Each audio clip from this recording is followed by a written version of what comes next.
Back again, Tony D'Angelo on Connecticut Morning.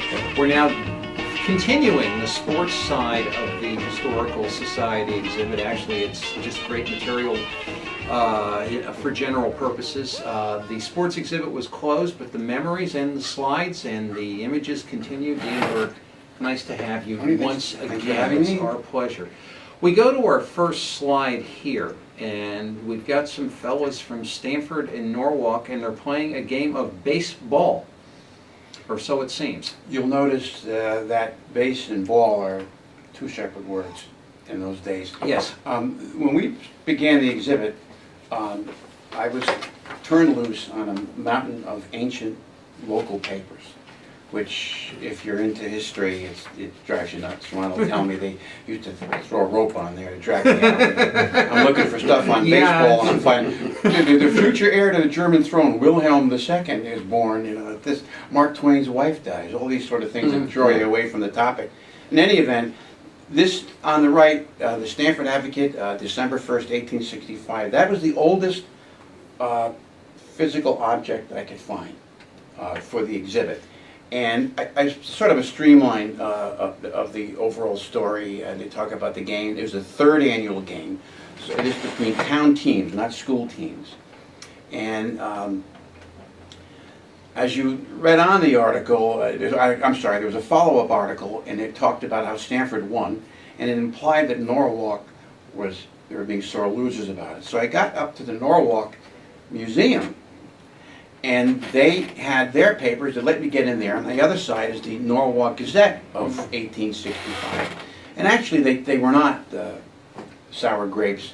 They were very gracious, and thankful about the treatment they received in Stamford and being invited over for dinner. What they did talk about was the playing conditions. The weather was cold and chilly. Yeah, and forgive me, I was awake in school some of the time. Maybe I'm reenacting one of those moments. I was sleeping.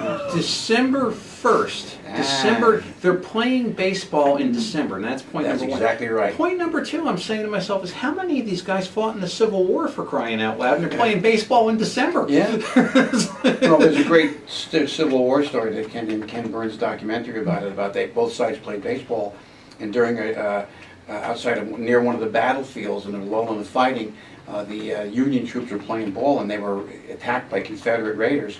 One of the outfielders was shot, the other one was captured, but worst of all, they stole the one ball they had, so the Federals couldn't play baseball.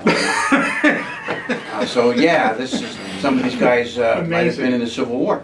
The other thing about this, when I looked at this thing, and I realized they were playing in December, so of course the field conditions wouldn't be so hot.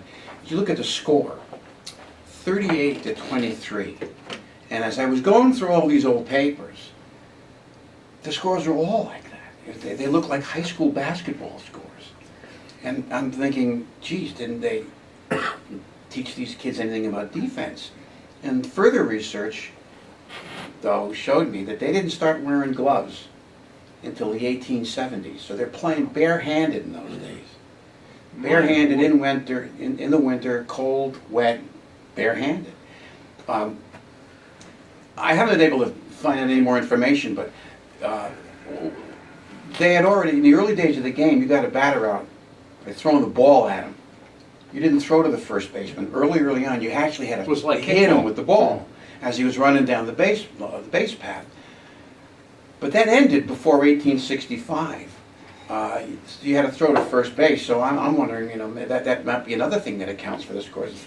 What does the first baseman do if he's not wearing a glove and he has a third baseman chucking one at him at 80 miles an hour? But anyways, those are the two oldest things we were able to find. Amazing. We'll go to our second slide here. And of course, this is your Forrest Gumpian box of chocolates, 1892. You never know what you're going to get. And I found this was in the Stamford News of July 23rd, 1892. They reprinted an article that was written in the Boston papers of that time. The decline of baseball. That's right. And being a Yankee fan, I can look at that and say, oh, Boston, what do you think? They've got it all upside down. So I thought that was interesting. Another article I had around the time, I didn't want to overdo it with the old articles, and if you're a Stanford person, you'll understand this, about a guy named Mr. Ferris, who owned what we now know as Scalzi Park. Yeah. Prior to that, it was Woodside Park.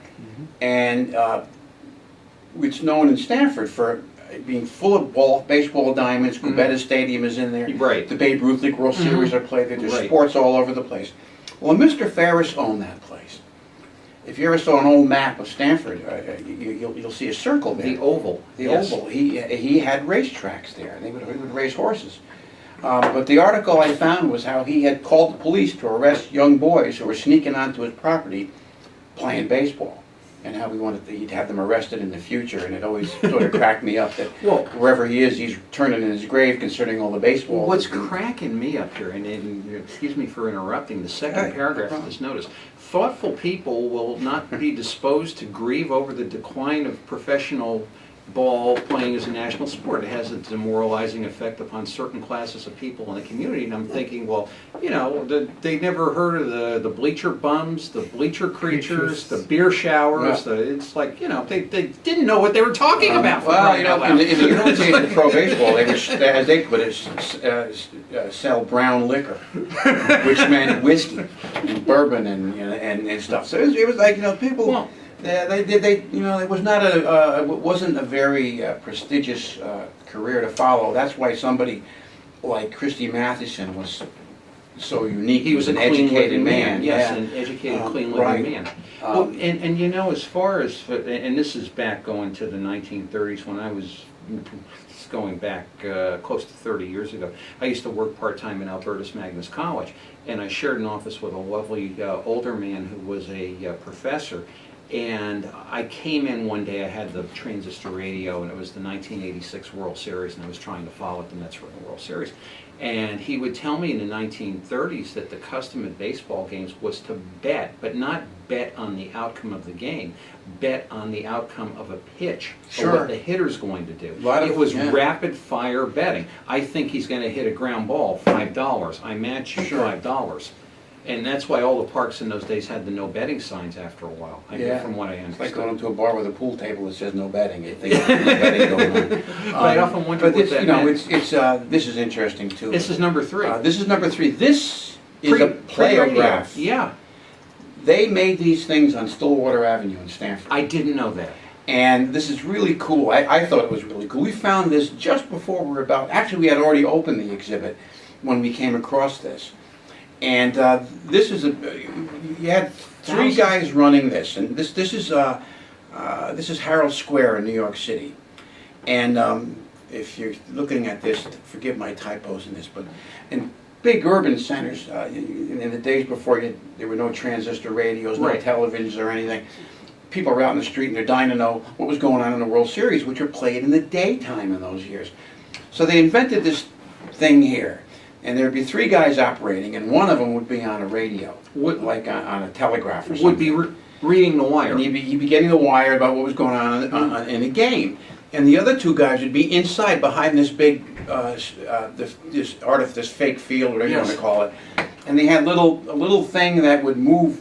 If so-and-so gets up and Ty Cobb gets up and hits a single to left, one guy moves a little, he takes a stick and he pushes what's supposed to be the ball over there, and they have little circles that represent the runner, and they manually move them around for these huge crowds that used to watch them. Everything stopped traffic in those days. It was like such a big deal. Well, and I was telling Mark before we went on, 8 Men Out, there's the scene where the people influencing the game go to the hotel ballroom where they're sitting in chairs, and a young man is reading the play-by-play of the game from a wire because there was no radio. Right.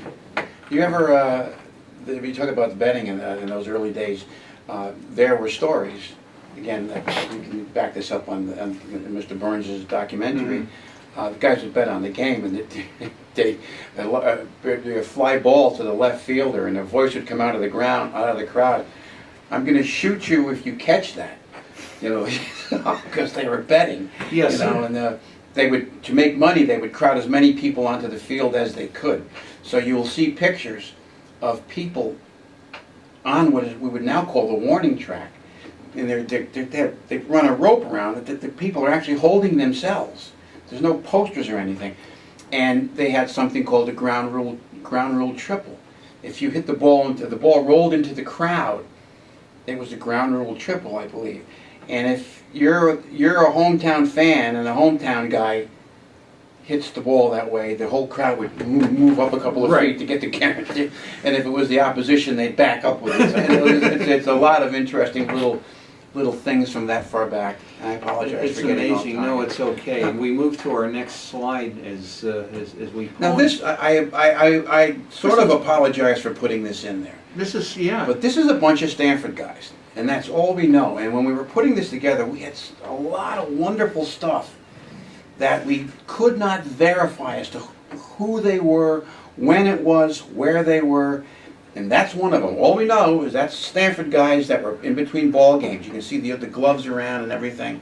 When you were interviewing Ron, we had some other pictures about that Edgewood Arsenal, the poison gas plant, of the barrels of poison gas, but we didn't know whether it was the Stamford plant or one of the other plants. So anyways, you don't use them, but that's some Stanfordites' great-great-grandfather in there somewhere, and I loved coming across those things, but was frustrated we couldn't identify them any better. Identify them. And we'll move to, this would be number 4. And This is again the Betts Football Club of 1888. Betts Academy was in the general area where Stamford High was now. They were playing football and baseball there long before Stamford High existed. You'll find records of the Betts Academy teams in King's School as well, playing that far back. You have to love the shape of the ball, the stuff on their heads. I mean, modern times you couldn't play against these guys because you'd be laughing too hard, and the little hats and everything. It was really, you have to take it in its context. Moving over to number 5, and we've got... This is another old timer. Again, these are the King's School younger boys team of 1903. Now, where was the King's School back in those days? King's School back then, I'll have to nod to Mr. Marcus. Was it in Japan then, or was it downtown? King's School in 1903.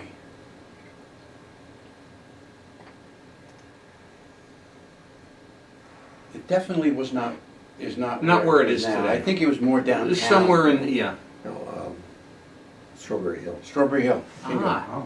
That would be in the general area of That would Betts be- Academy and yeah. Stamford High. And so we had a million of these things, these old teams, the junior teams, the senior teams, and everything. Now, and let me ask you this, with both of you guys here. Now, I think of King's School and presumably Betts Academy being sort of an upper crust type of education. Yeah. And you've got the industrial, I mean, was this kind of indicative of perhaps 2 Stanfords? Yes. Yeah. I would say, Mr. Yeah. Marcus agrees. Yes, no question. Now, you were talking before, the average people, like my ancestors, they were way more in teams. When you talked about Yale and Town was so big, and they employed so many people that they had a 6-team internal league. The Yale and Town Dodgers, Yale and Town Yankees, Yale and Town Giants, Yale and Town. Their own uniforms, their own coaching staffs, their own batting. They had their own field and everything. It was amazing. That was apart from their industrial league team. They had that many people, and they would draw big crowds, probably bigger crowds than these folks did, because there were more common people. Right. Than Coming these out to guys watch were. the game. And another thing about Betts Academy and King's School is most of these kids were not local. Betts especially. And it was surprising to see how many private schools there were around here in those days. That I was never aware of. The Massey School, the Manor School, all of these. And we'll move along to Sure. 6. And, I think I got. This is Betts again, 1890. That's their baseball team. wow. Now the guy, look at the guy sitting on the left with the mustache. I mean, this. He must have been the oldest kid in the class. Well, I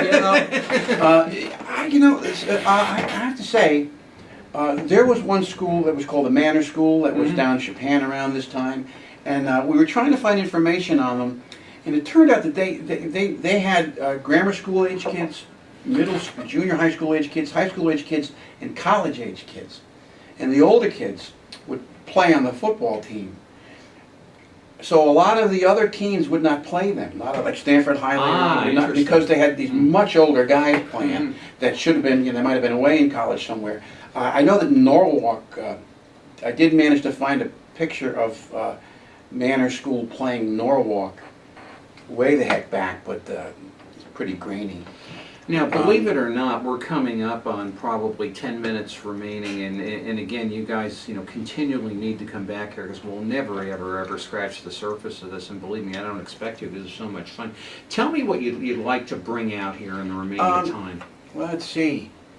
Could you go to number 15? Number 15, we'll go to number 15, and we got the Bombers. The Stamford Bombers of 1947. You know what? That was something is amiss here. Okay, Could you go back one? we'll go See back what you one. got for number 14? Number 14, I think I may have. and that would be the Bears.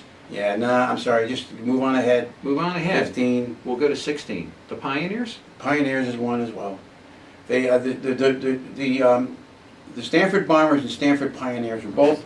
We're at 16. They were both semi-pro baseball teams, full of local talent. The Pioneers more so than the Bombers. The Bombers was unique. The guy that ran that team, he brought black players onto the team. 6 black players onto the team before Jackie Robinson got into the minor league. Wow, now that must have cost a stir. No, It didn't. nope.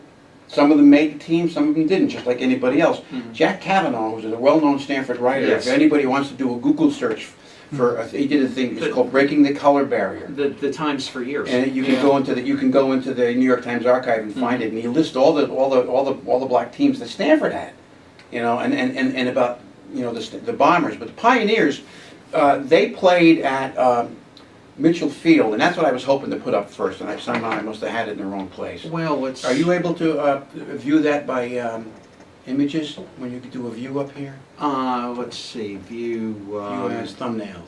View as thumbnails, That might be okay. better, and- okay. And let's see, we'll wait for this to load in. And if you can pick Okay, that up... number 18. Okay, we'll be going to number 18. I'm sorry, I messed That's that up. okay. Yeah, this is a big dream of Mr. Mitchell and Mr. Connolly. And all of this stuff came from Mr. Connolly's daughter, Jackie. And ticket stubs, the whole story about the Mitchell dream Park. of Mitchell Park. It was- It was down where you would know it as where the Starlight Drive-In once was. Yeah, exactly. It's across from Cummings Park. I believe there's a car dealership there, a fire department Right. training area in there. But that was it. And they wanted to have an enclosed field. It was the first enclosed baseball field in Stamford ever, and so they could charge admission. And they had other events. They had boxing matches there, wrestling matches, but it was also a great place for barnstorming teams to come through. So if you want to go back to those, Okay. like the Bombers played there and the Pioneers played there, if you want to go to number 17. Number 17. The Royal Giants. The Royal Giants, they were a barnstorming Negro League team that would come to town, and they came, they came to play the Stanford team at Mitchell And Field. using the term of the day, colored, which was Yeah. quote unquote the polite term. Yeah. And there's a couple of more. Okay, we'll go away from that. That's number 19. Number 19. That's a game with I'm not sure which Negro League team playing, but they're playing, and that's a game in progress at Mitchell Field in the 1940s. And I see the fence. Okay. Yeah. Number 20. Number 20. The House of David. The House of David, Now, this legendary old the religious cult of sorts out in the Midwest, founded early in the 20th century. The guy, you couldn't shave your beard, you couldn't cut your hair, blah, blah, blah. But the guy was a baseball nut, so he formed a team of his followers who were pretty darn good, and they ended up barnstorming all around the country and also played at Mitchell Field. And we had, for the exhibit, we had a copy of a letter they sent to Mickey Leone Sr., asking him to play for them. They would try to get really famous ball players to barnstorm with them, like Satchel Paige, Mordecai Brown, Three Finger Brown, Babe Ruth, Well, maybe. You know, and we participate on the film board that, you know, Lou Sabini so aptly chairs. And I Right. think of the winning team with Ronald Reagan playing Grover Cleveland Alexander. And when he's on the skid, so to speak, and having trouble with alcohol, he pitches a couple of games for the House of David. And he walks up to the other players on the team, and he's not wearing a beard. But he says, "Man, you guys must be something with that hidden ball trick." How much time do we have? You okay? Probably about 6 or 7 minutes. 21 and then 22? 21, 22. The Mallows. Tasty Mallows, everybody wanted to have their own baseball team. The Tasty Mallows was a marshmallow company on Brown Street. The next one, 22. 22, the Zappans. The Zapons, that's a zipper company and leather company. Ah. Another great baseball team locally. And everybody, well, the Yale Town Industrial Team was the big powerhouse all in the region. Okay. Yeah. And these were their two big local rivals, and the Zapons in particular gave them fits. And they would win the Industrial League Championship more often than not. It's amazing. Now we're skipping around. We're skipping around. If we're running out of time, if you want to do number 24 real quick. Number 24, the Little League champs. Now this would be the That was 1951 Stanford Little League World Series champs. Now who are these? Is that Mickey That's Leone? Mickey Leone Jr. Yeah. And that's Andy Wassel, That's who Andy was this Wassel. wonder kid. I used to this watch guy. Andy Wassel. Yeah, I mean he was a big kid for his age, and just he was really, really good. They're both deceased now, Yeah. and shouldn't be. They still should be. They should, yeah, they should. The next picture is, let's do number 25. Number 25. When they were in the process of winning the Little League World Series, that is Cy Young, who came to meet them. He was 84 years old then, and he came there and he signed some balls. The one he gave Mickey Leone we Yes. had on display Yes. at the exhibit. I want to go to the next one. Where could we, because we're running out of time, can we just start here, which is Dante 1? Dante won.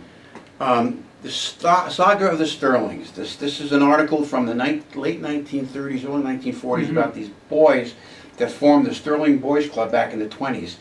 It included my uncle, Dante Chicotel, Spiros and Georgie Condos, Paul Viola, and a couple other kids that were lifelong friends. And they, a famous old sports guy named Sam Cotto saw these kids together, got them together on this team, and they would stay together all through the Sterling era, all on to Stamford High. They played semi-pro ball together. They were the nucleus of the original Golden Bears. So we can go to the next one. Yeah, and that would be Dante number 2. Dante number 2. This is the Sterling Juniors Club. And these boys, that's Dante Chicotel on the right sitting, my Uncle Ralph next to him. In the back row we have Spiros Condos, Paul Viola in the middle, and George Condos on the right, Paul Viola in the middle, Spiros on the left, and that's famous Ed Hunt. That's Mr. Hunt. That's Mr. That's Hunt a very on the young left. Mr. Hunt. And these kids were undefeated for 6 years, and then they went on into high school. Take a nice good look at Dante Chicotel, okay? Okay. The next one is Dante 3. That's these 5 inseparable buddies sitting together in front of Stanford High.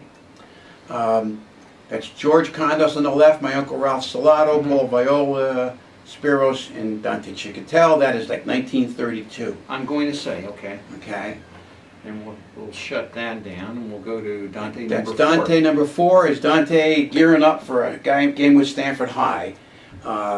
He was one tough son of a gun. One of the high schools, I want to say Harding High, created a Hall of Fame for their opponents, and Dante was on that in the 1930s. Isn't that something? Okay, and then we'll And move that's to Dante with the... Dante number 5. Dante number 5 is him with the Stanford Golden Bears, preparing for a game against the Diesels, the New Haven Diesels. Was throwing Dante Haven in the service during? No, Dante was not. The I see. Condos brothers and my uncle were, but Dante and Paul Viola were not. They were a little older, I see. you know.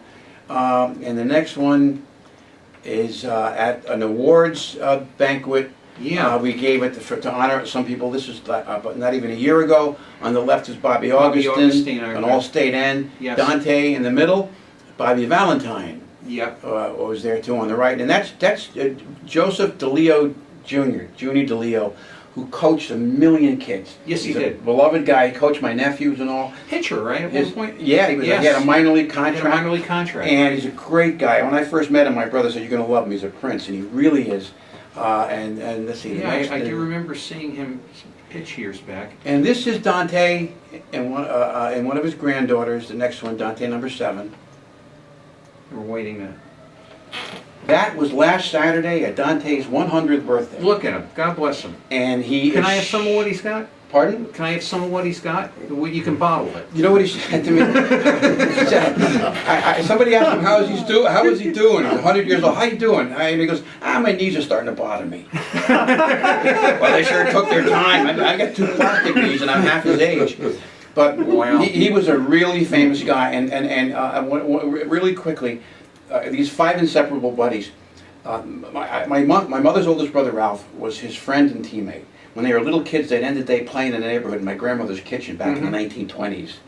And my uncle was the captain of the Stamford High team in 1932. And Dante was an end. Ralph was the center.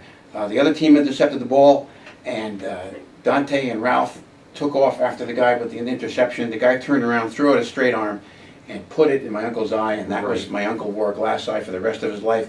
But he and Dante managed to tackle the guy.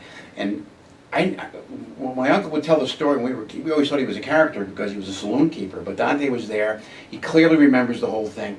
And then I have this whole newspaper article about all these kids coming to visit him in the hospital with the game ball that not only did they all sign, but all the kids on New Britain, the opposition team signed too. Really nice. And I was pretty neat about all the kids coming to the hospital in their cleats.